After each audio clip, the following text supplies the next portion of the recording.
Hi, everyone. Welcome to our third Energy Chat. I'm Valerie Dudley with Cornell Cooperative Extension of Delaware County, and today we are pleased to be hosting Ted Finkle with Apex Solar Power. Ted is going to talk about the process of going solar. Hello, Ted Finkle here. Grew up in Margaretville, New York, in the Catskill Mountains. Currently live in South Courtright, New York. I'm the Central New York consultant for Apex Solar Power. Apex has been in business for 13 years. We install residential and small scale commercial solar, also battery storage, electric vehicle charge stations, and we also have a roofing division. Our territory is all of New England, New York, and northern New Jersey. That's pretty much me. I kind of wanted to start also just by saying that it's a good place to start with a home energy audit when considering solar, just in reducing the energy consumption and to keep the initial cost of the solar system down. And that's something that the Cornell Cooperative Extension does offer. Great. My first question is, what should someone look for in a solar installation company? You want a company that's been around. I would say if you have someone at a company that's 8 to 10 years is good. Solar companies kind of come and go. So you want somebody that's going to be around to stand behind their product and service their product. Another element is warranties.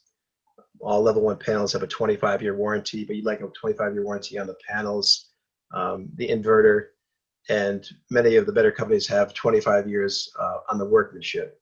So if you get the 25 years on all of those, that's what you're looking for. Another thing is NABCEP, the North American Board of Certified Energy Practitioners.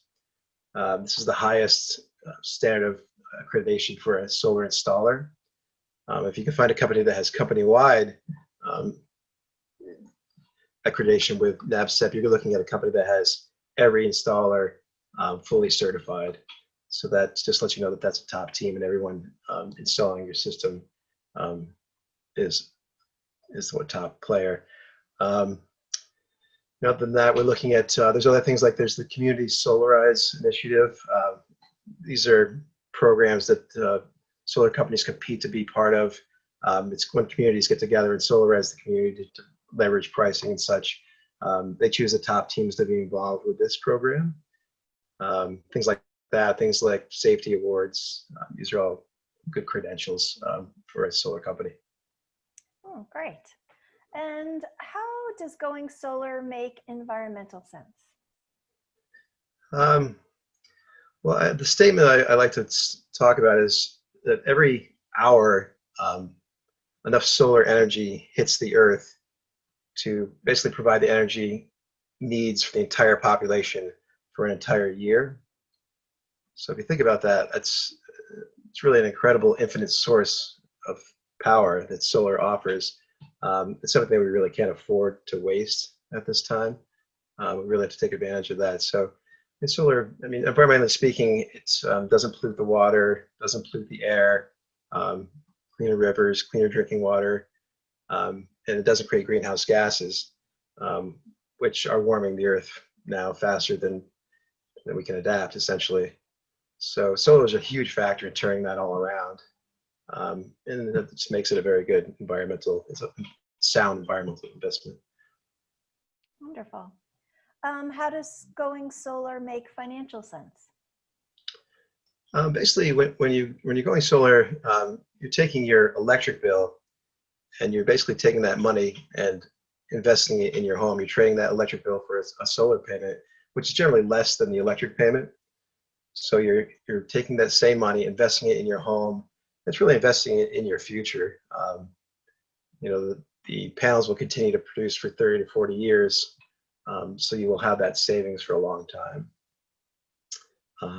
Other things to consider are the escalating costs of power, which is about 5 to 10% per year. So as those costs go up, you're going to continue to have the same consistent pricing.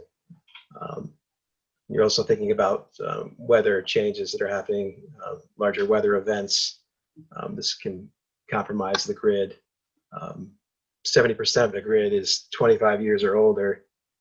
So when they go to upgrade that, they're going to pass that cost off to the customer. So you're insulating yourself from that as well. Ah, well, that's such great information. And there's one more important thing is there's tax credits available now. Federal is 26%, state is 25%, and there's also the NYSERDA grant, which is 35 cents per kilowatt hour installed. And there's certain levels of income. With a household of 2, it's 52,000. Household of 3, 64,000. 4, 76, 5, 89. If you land in those categories, you'll get double the NYSERDA, so that's very helpful in helping everyone go solar. Wow, those are great incentives. What are factors to consider about your home when looking to go solar? Right, I mean, the first thing we look at is the roof orientation. You're looking for a roof plane. I mean, south-facing orientation is going to give you the most production. So if you have a roof plane that offers south-facing, that's great. You can go all the way up to east and west. Once you get beyond that, the production drops and it's not really viable. But that offers a lot of different roof scenarios. If those don't work out, there can be shading issues as well. There's always a ground mount application. And I mean, the ground mount could be a ground rack mount, it could be a pole mount, or an all-earth tracker. The all-earth tracker is amazing. It's super efficient because it's about 20 to 24 panels. Essentially, it wakes up in the morning and it just follows the sun. It has a motor and it moves and it follows the sun all day. So if it makes 6,000 kilowatt hours, if its size at 6,000, it'll actually make about 9,000. So it's just a super efficient application, pretty amazing. The next thing you want to think about is the age of the roof. You don't really want to put solar on a roof that's over 10, 15 years old, because once you apply the solar, if you have to replace the roof, you're going to have to remove the solar. There's a cost for that to remove and replace. So you basically would negate your savings that way. So you really want to make sure that you have a roof that's going to withstand that life of the panel. There's a tax credit for that as well, preparing for solar. If you're putting on a new roof, 26% federal credit. So that's helpful as well. Nice. Then you want to think about shading. Shading can cause a dramatic drop in production. And so often there's trees removed to accommodate certain roof planes, or a ground mount for that matter. And there's a tax credit for that as well, a 26% tax credit to remove those trees. So that's very helpful as well. And then you would really want to check the electrical infrastructure, make sure there's enough room in the panel to receive the solar. If there's not, we can do a sub panel. You know, a company would do a sub panel. If the electrical wiring is very old, then you got to really consider upgrading that as well. Other things to consider is power, backup power. When the grid goes down, the solar shuts off. It's called anti-islanding. That's to prevent surges back onto the grid. People are out there fixing the lines that can get hurt. So the power goes off. So if you have backup, there's battery backup systems where they have their own inverter. So your grid is down, you're still charging that battery. Without solar, you're going to get about a day and a half, depending on the loads. They're just essential loads. If you have solar, you're going to continue to charge that battery system as long as you have, sun. And if you don't have the battery system, you can also have a generator backup, which is something to consider as well. Wow. What are the first steps and process of getting a free solar quote and moving ahead with the solar installation? Okay. Basically, the first step is I would get an electric bill. I mean, that's how I handle it. Get an electric bill, and I take a look at the bill. And on most electric bills, there's a year's usage portion. So you size the system based on that year's usage. And you want to size that fairly accurately because there's what's called net metering. Some areas you can utilize that, some you can't. But basically what that is as you're making more power during the summer months than you're utilizing, that goes back to the grid, turns the meter backwards, and you store solar credits for the winter and the evenings.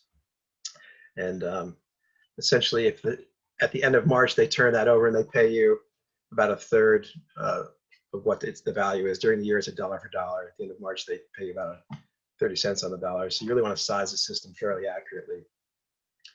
You want to consider any additional usage you may be incurring in the future.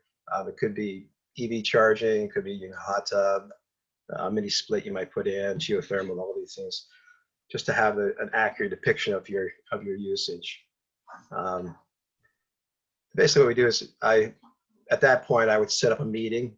It's a Google meeting similar to what we're doing right now, and discuss the proposal, the pricing, the components, and just let you know exactly what that looks like. At that point, if it's something someone wants to move ahead with, we schedule a site tech visit, and the site tech comes out. He does a sun eye reading from the roof plane or the ground mount area. And that's an interesting device. It offers a little fisheye image of the shading in your area. So we'll show you what trees are actually causing problems. Very helpful when determining what to remove. So there's a little guesswork there, but so he'll do that. He'll check the electrical infrastructure, and then he'll check the roof integrity. We submit that information about the roof to an engineer. That usually passes 98% of the time. And then at that point, he takes that information, gives it to your project manager. Project manager gets together with a designer. They do a design of the panels in context so you can see what that will look like on the roof or on the ground. And essentially, he sends you have a design meeting where he sends over, it's about a 15-page document. It's a nice opportunity to see the entire project laid out in front of you, essentially, all the pricing, all the components, all the electrical, a lot of things that you may not want to see, but there's a lot there. And you can ask questions about the whole thing at that point. If there's issues with the design, they'll redo the design to match what you're looking for to some degree. If everything looks good, then essentially at that point, they send a final contract. We sign the contract, and then we move ahead. It's about an 8 to 10 week process, basically from start to finish, essentially. Wow. Is there anything else you'd like to add? That was really informative. I mean, Apex's goal is just to provide excellent service and product, and just to make it easy. That's really what's important.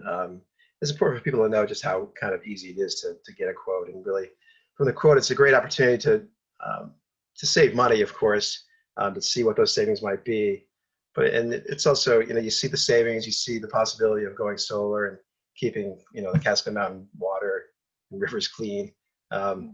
It's something that's nice for everyone to take a look at and see if it works for them. Yeah. Well, thanks, Ted, for sharing this great information about how to go solar. I really learned a lot. As you mentioned, there are some fantastic incentive programs right now for solar. So if you're interested, contact Ted or myself to find out more. I'm going to put up the contact info, but it's also in the chat box. Okay, great. Yep. And, thank you, Valerie. Yeah. And also want to let people know that if you wanted to put this slide up, wanted to know about getting the home energy assessment, you can contact me about that. Every New Yorker can get a free one, and it is a good way to find out, how much energy you actually need and how much more energy you can save before you go solar or just in general. So yeah, thanks again, Ted. Thanks to everyone for joining us today. Have a great afternoon. Thank you. Bye-bye.